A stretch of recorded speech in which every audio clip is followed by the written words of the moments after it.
যুক্তরাষ্ট্রের নির্বাচিত president Donald Trump সামাজিক যোগাযোগ মাধ্যমে একটি নতুন মানচিত্র শেয়ার করেছেন। সেখানে কানাডাকে যুক্তরাষ্ট্রের অংশ হিসেবে দেখানো হয়েছে। কানাডাকে আর্থিক শক্তি ব্যবহার করে জু শোষণের হুমকি দেওয়ার কয়েক ঘন্টা পরেই তিনি এই ছবিটি পোস্ট করেন। এছাড়া সোমবার কানাডাকে যুক্তরাষ্ট্রের 51তম অঙ্গরাজ্য বানানোর ইচ্ছা পোষণ করেন যুক্তরাষ্ট্রের নবনির্বাচিত প্রেসিডেন্ট ডোনাল্ড ট্রাম্প। তবে তার এই প্রভাব প্রত্যাখ্যান করেছেন কানাডার প্রধানমন্ত্রী জাস্টিন ট্রুডো।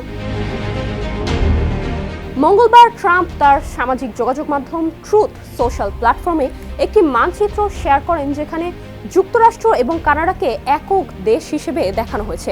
রাজ্য সীমানা মুছে ফেলা হয়েছে এবং নতুন এই সত্তায় ইউনাইটেড স্টেটস লেখা ছিল। মঙ্গলবার সাংবাদিকদের সঙ্গে কথা বলতে গিয়ে ট্রাম্প বলেন, যুক্তরাষ্ট্র আর্থিক শক্তি ব্যবহার করে তার প্রতিবেশী দেশ কানাডাকে শোষণ করতে পারে এবং তিনি কানাডার পণ্যগুলোর উপর কড়া শুল্ক আরোপের হুমকি দেন। তিনি বলেন, আপনিও কৃত্রিমভাবে আকাশ সীমানাটা সরিয়ে দিলে দেখবেন কি হয়। এটি জাতীয় নিরাপত্তার জন্য অনেক ভালো হবে। তার এই প্রস্তাব প্রত্যাখ্যান করেছেন কানাডার প্রধানমন্ত্রী জাস্টিন ট্রুডো। এক্সে এক পোস্টে ট্রুডো লিখেছেন, কানাডা কখনো যুক্তরাষ্ট্রের অংশ হবে এমনটা কখনোই হবে না। আমাদের দুই দেশের শ্রমিকরা ও সম্প্রদায়গুলো একে অপরের সবচেয়ে বড় বাণিজ্যিক এবং নিরাপত্তা অংশীদার হওয়া থেকে উপকৃত হয়।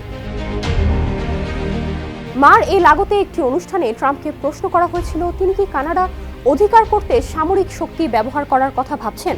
জবাবে তিনি বলেন, না, অর্থনৈতিক শক্তি। কারণ কানাডা এবং যুক্তরাষ্ট্র সেটা আসলেই একটা ব্যাপার হতে পারে।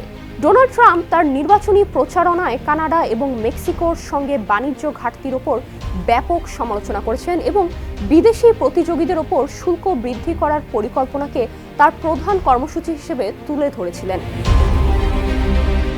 ডিসেম্বরে কানাডার প্রধানমন্ত্রী জাস্টিন ট্রুডো যুক্তরাষ্ট্রে সফরে যান এবং ট্রাম্পের সঙ্গে সাক্ষাৎ করেন।